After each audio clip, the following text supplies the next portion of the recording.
Agora vamos ao... Ah, matéria escura. Agora, na hora que a gente estava ali pensando e sabia que você vinha, a gente ficou formulando perguntas aqui Nossa senhora. dois moleques. A Dessano, né, que produz as pautas, ela mandou mensagem pra mim: Henrique, tô pensando, o que mais a gente fala aqui? Vamos sapecar aí. Cara, Mandei então, um áudio gigante pra ela. Esse assunto a gente pode começar a falar assim, porque é um assunto também que, puxa, vai aí... Vai esticar. Tem pano para manga aí. Mas assim, hoje existem evidências, eu não vou discutir todas elas aqui, mas existem evidências observacionais, contundentes, repetidas, né? Que mostram que existe muito mais material no universo, né, do que é observado através das ondas eletromagnéticas. Então, como é que a gente observa estrela, galáxia e tudo? Você põe o telescópio, você pode observar no visível, você pode observar no ultravioleta, no infravermelho, no rádio, como eu já falei, enfim. Tá? Porém, existem efeitos no universo, tá, que é puramente gravitacional. Então, você sabe que tem alguma coisa ali, ele está atraindo gravitacionalmente o que está em volta, ou deformando o espaço-tempo, alguma coisa, mas você não vê. Né? Então, existem evidências observacionais da existência, e aí tem várias evidências. Né? Uma delas é a rotação, a conservação do momento angular da rotação de uma galáxia. Né? Então, se você está rodando aqui, eu estou com essa cadeirinha aqui rodando. Né? Então, o momento angular da minha rotação vai variar se eu abro ou se eu fecho os braços. Se eu fechar os braços, eu vou girar mais rápido. Se eu abro, eu vou começar a girar mais lento. Né? Isso é a conservação do momento angular. Então, uma galáxia, como ela gira, né, as estrelas que estão mais longe, né, elas deveriam girar de forma mais lenta. E aí você observa que tem estrelas que estão girando mais rápido, cara. Então, que efeito é de onde está vindo essa... Tem algum efeito... É gravitacional esse efeito? Essa é a primeira pergunta. Puramente gravitacional? Né? Então, se for gravitacional, tem que ter tem várias alternativas. Uma delas é você ter uma quantidade enorme de partículas que ainda não foram detectadas, porque toda partícula tem massa e carga. Então, se você pegar toda a massa dessa partícula enorme que a gente ainda não detectou, essa é a tal da matéria escura. Nos primeiros estudos, né, a gente pensava no neutrino, porque o neutrino é considerado ter massa zero, ou muito próximo de zero.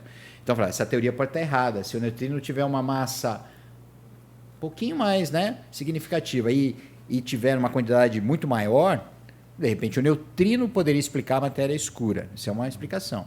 Aí o modelo padrão de partículas começou a gerar várias questões a respeito disso, e o que motivou o desenvolvimento de vários experimentos, aceleradores de partículas, para tentar encontrar essas respostas, né, essas partículas exóticas. A própria partícula fundamental, que é responsável pela existência da massa, né, ela também tinha que ser encontrada. E ela foi encontrada, que é o bóson de Higgs, que vocês devem ter ouvido falar um dia na vida aí. Né? Porque a interação, as forças de interação, ela se dá com troca de partículas, né, pela teoria do modelo padrão. Né? Então, como é que se dá a força de interação entre um próton e um elétron, entre um próton, um elétron e um elétron, partículas que têm carga elétrica? Esse é o campo eletromagnético. Se dá através da troca de bósons, que se chamam fótons. São os fótons. Então, nós estamos trocando fóton aqui agora. Tá? E isso é um campo de força. Então, como é que você explica a atração e a repulsão eletromagnética? Troca de bósons, que são fótons. Então, você está trocando fóton, você está interagindo. Esse é o campo eletromagnético, que é tanto atrativo como repulsivo, porque tem carga no jogo. A gravitação, ela é só atrativa. E o bóson que deveria existir na troca entre duas massas, para ela poder justificar que elas estão interagindo, é o graviton. Então, o graviton é o equivalente ao fóton, só que para um campo gravitacional. Né? Então, o graviton ele é agora a física do graviton, que é todo mundo detectar o graviton. Né? Então, essas chamadas ondas gravitacionais é uma das primeiras evidências de que o graviton existe. Se o graviton existir, né, então você começa a explicar esse campo gravitacional através do graviton. Então, se você já tem uma descrição disso, a gente começa a perguntar então que tipo de partícula exótica poderia trocar graviton, só graviton, sem... Porque basicamente todas as outras partículas, nem trocar graviton, elas também trocam fótons. Mas essa aí só trocaria graviton. Então, existem teorias. E os caras estão fazendo experimentos de colisão de partículas, etc., para tentar obter alguma partícula exótica. Essa é uma das explicações. São experimentos bilionários, caríslos. No Brasil tem aqui, ó. Tem um acelerador. Agora tem o Sirius, né? lá em Campinas, que é magnífico. Esse é outro lugar que vale a pena visitar. É fantástico, né? Quem puder visitar o Sirius é algo assim... É em Campinas? É em Campinas. Então é pertinho. Tá? E é aberto ao público também. Você liga lá, marca uma visita, vai lá. Parece que você está num filme de ficção científica, assim. Vai dar um salve lá no Fabiano, no Dani também. Fechou. É bacana. Caramba. Então, e aí, então tem esses experimentos caríssimos e tem uma outra explicação para a matéria escura que eu gosto mais, a minha linha de pesquisa é mais essa, né? Apesar de não ser a vigente, então a gente quebra muito pau aí entre os cientistas, né? O cara chama você de louco às vezes, mas enfim, faz parte, enquanto você vai tentando pesquisar. Mas assim, eu sou mais da linha dos defeitos topológicos.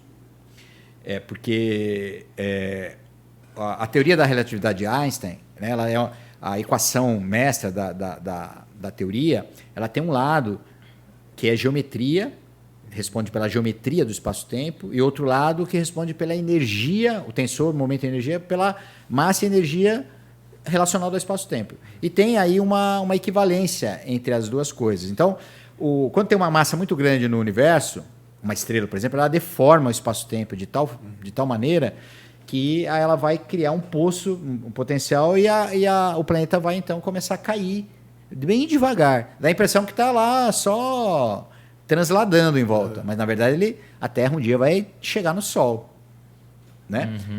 Antes disso, talvez o Sol até se expanda, porque toda a estrela nasce, vive e morre, né? Um dia o Sol vai morrer e aí vai explodir como uma gigante vermelha, vai engolir todo o sistema solar. Esse dia vai ser louco. Isso vai levar aí o que vai acontecer uns 4 bilhões de anos ainda. Confortou agora.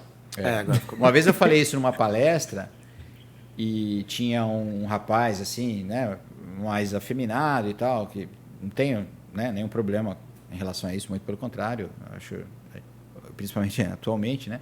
Mas assim, a hora que eu falei que o Sol ia explodir, ele não estava prestando atenção. Eu falei, vai explodir, né? E daqui 4 bilhões de anos vai morrer, vai engolir tudo. Aí ele, não, professor, o Sol vai morrer mesmo? Vai. Quantos anos? Aí eu falei, 4 bilhões de anos. Ele, bom, pensei que fosse 4 milhões. Eu parei para pensar, eu falei, pô, mas que diferença faz? Para você, se fosse 400 já não ia fazer diferença. Se fosse 400 mil anos, 4 mil anos já talvez não fizesse tanta diferença.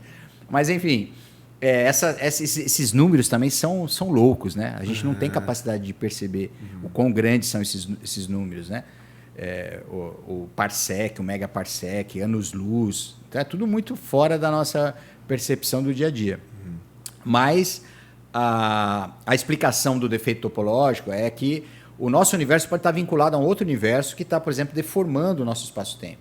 E a gente interpreta isso como se fosse matéria escura, como se fosse uma matéria, mas não é. Simplesmente é uma deformação do espaço-tempo. Né? Então, se você pega aqui, por exemplo, esse aqui é o espaço-tempo. Né? Como você atrai um corpo que está aqui? Tem um corpo com uma massa que está deformando o espaço-tempo. Mas se tiver um vínculo topológico que está deformando só, não tem massa nenhuma aqui, mas a própria deformação do espaço-tempo vai atrair o outro corpo. Então, é uma outra maneira de interpretar a matéria escura. Né? Então, existem várias teorias, é tudo, por enquanto, teorias, né? Umas mais bem embasadas, outras menos. Né? Essa do defeito topológico ainda é uma teoria que depende de muita elaboração para poder indicar quais são os vínculos observacionais, para você poder... então eu vou lá na observação e comprovo que você está certo. Precisa disso ainda, né?